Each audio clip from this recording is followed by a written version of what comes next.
मत किया, ये दिखा रहे। हमको मालूम था ये भागने वाले हैं, सच्चाई को सुनना चाहिए। ये 200 बार भी बहसकार करेंगे, एक भी अवैध घुसपैठियों को इस देश में हम वोट नहीं देंगे। ये हमारे एनडीए का पॉलिसी है मान्यवर। डिटेक्ट मतलब ढूंढो, डिलीट करो, मतदाता सूची में नाम काटो और उनको डिपोर्ट करो। हम संवैधानिक प्रक्रिया कर कर डिटेक्ट, डिलीट और डिपोर्ट ये पूरा करेंगे। ये क्यों सदन छोड़कर भाग गए? मैं इनके सामने तो कोई बात भी नहीं कर रहा था, ना कांग्रेस पार्टी के सामने बात कर रहा था। मैं तो बात कर रहा था घुसपैठियों को देश के बाहर निकालने की। अब ये तो देखिए साहब, अगर मैंने इतने सारे आरोप करे श्री जवाहरलाल नेहरू पर, इंदिरा गांधी पर, इनके पिताजी पर, सोनिया जी पर, तब भागते तो लाजिम था। ये घुसपैठियों को लिए भाग गए क्योंकि उनकी हमारी पॉलिसी है डिटेक्ट, डिलीट और डिपोर्ट। उनकी पॉलिसी है नॉर्मलाइज कर दो घुसपैठ को, उसके बाद में मान्यता प्रदान कर दो और चुनाव में मतदाता सूची में डालकर फॉर्मलाइज कर दो।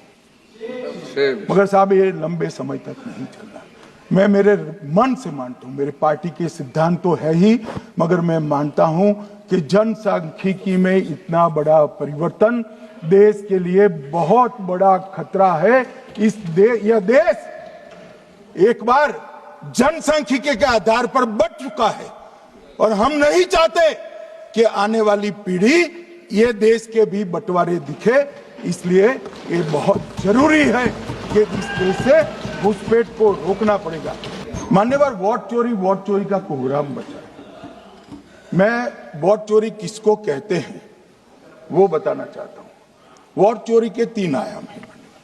एक तो मतदाता नहीं है, मतलब योग्यता नहीं है, और आप वोटर बन जाते हो तो वोट चोरी माना जाएगा। दूसरा, आप गलत प्रकार से चुनाव जीतते हो तो वोट चोरी माना जाएगा। और तीसरा, जनादेश को डिफाई करते हो, मतलब वोट के विपरीत आप कोई पद प्राप्त कर लेते हो तो भी एक प्रकार से वोट चोरी होता है। अरे सुनो ना, क्यों जल्दबाजी करते हो मानिकम, क्यों? अब मैं 3 वोट चोरी की घटनाएं बताना चाहता हूं। सबसे पहली घटना हुई आजादी के बाद देश का प्रधानमंत्री तय करना था। तय कौन करना था? तो उस वक्त के जितने प्रांत थे इसके कांग्रेस के अध्यक्षों ने, उनके एक वोट से तय होना था। अब 28 वोट श्री सरदार पटेल को मिले और 2 वोट जवाहरलाल नेहरू जी को मिले।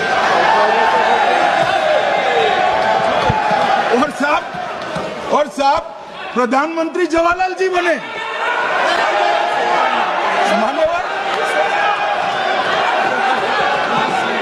मान्यवर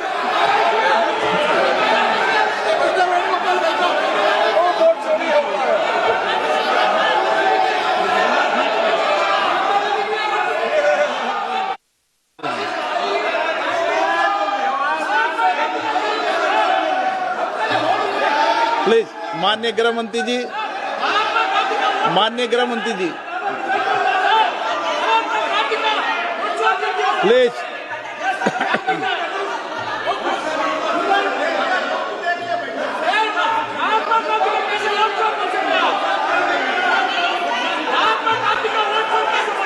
बैठो बैठो, बैठिए माने, प्लीज प्लीज प्लीज।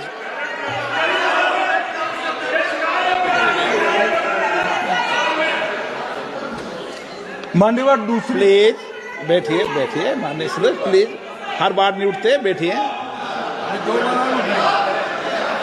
मान्यवर दूसरे प्रकार की वोट चोरी और नैतिक तरीके से चुनाव जीतना, ऐसी वोट चोरी भी भूतकाल में एक बार हुई थी। श्रीमती इंदिरा गांधी रायबरेली से चुनी गई। इलाहाबाद हाईकोर्ट में श्री राजनारायण पहुंचे कि चुनाव नियमों के अनुसार नहीं हुआ। इलाहाबाद हाईकोर्ट ने ये तय कर दिया कि श्रीमती गांधी ने उचित तरीके से चुनाव नहीं जीता है, हम इसको रद्द कर दें। मान्यवर, ये भी वोट चोरी थी, बहुत बड़ी वोट चोरी थी। और उसके बाद में क्या हुआ?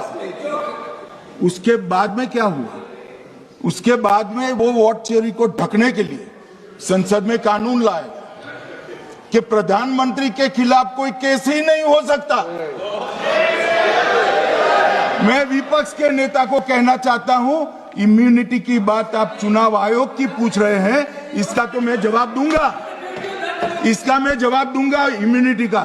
मगर ये इम्यूनिटी जो श्रीमती गांधी ने दी थी, इसके लिए आपका क्या कहना है? और उन्होंने तो स्वयं के लिए ले ली। उनका आरोप है। प्लीज, ऐसे नहीं चलता। मान्यवर, आप जब बोले, जब 5-5 मिनट में उठेंगे क्या? ये मान्यवर, उनका आरोप है। आप भी बोले। नौ गलत, 1-1 मिनट में सदस्य नहीं उठेगा ना। मान्यवर, उनका आरोप है कि सरकार ने बनाया तो लोकतंत्र ने बनाया, तो जो समय का केस था वो बताया है, आगे का तो बताया। मोदी जी को भी सब लोगों ने प्रधानमंत्री बनाया है भाई, आपकी कृपा से नहीं बने हैं। मान्यवर,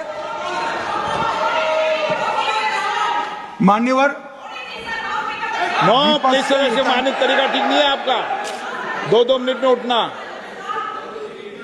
मान्यवर, विपक्ष के नेता ने कहा कि आपने चुनाव आयुक्तों को इम्यूनिटी दी। इनका आरोप सत्य नहीं है, मैं इसकी बात बाद में करता हूं। परंतु हमने तो चलो मानो चुनाव आयुक्त को इम्यूनिटी दी, श्रीमती गांधी ने तो अपने आप को इम्यूनिटी दी। और फिर जब ये संवैधानिक सुधार के वायरस चैलेंज हुए, तो वो केस जीतने के लिए 2, 3 और 4 नंबर के सर्वोच्च न्यायालय के जज को बाईपास कर चौथे नंबर के जज को चीफ जस्टिस बनाया और वहां केस भी जीत लिया। और मान्यवर, ये तो इतिहास है, कौन झुठला सकता है? इनको कोई पढ़ाता नहीं है इतिहास, ये तो इतिहास है, सर्वोच्च अदालत और संसद के रिकॉर्ड में रखा हुआ इतिहास है। इसके खिलाफ लल्लन सिंह जैसे कितने लोग पूरा जीवन लड़े बिहार में, इमरजेंसी के खिलाफ जेल में गए, लाखों लोग गए। और तीसरी वोट चोरी कहना चाहता हूं, तीसरी वोट चोरी का प्रकार मैंने बताया था कि योग्यता नहीं है और मतदाता बन जाना। अभी एक वाद पहुंचा है, वाद मतलब डिस्प्यूट पहुंचा है दिल्ली की सिविल अदालत में। उसमें डिस्प्यूट ये है कि सोनिया गांधी जी इस देश की नागरिक बनने से पहले मतदाता बने।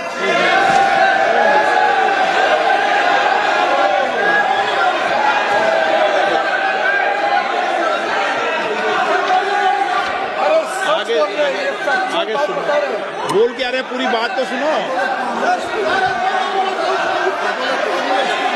मान्यवर,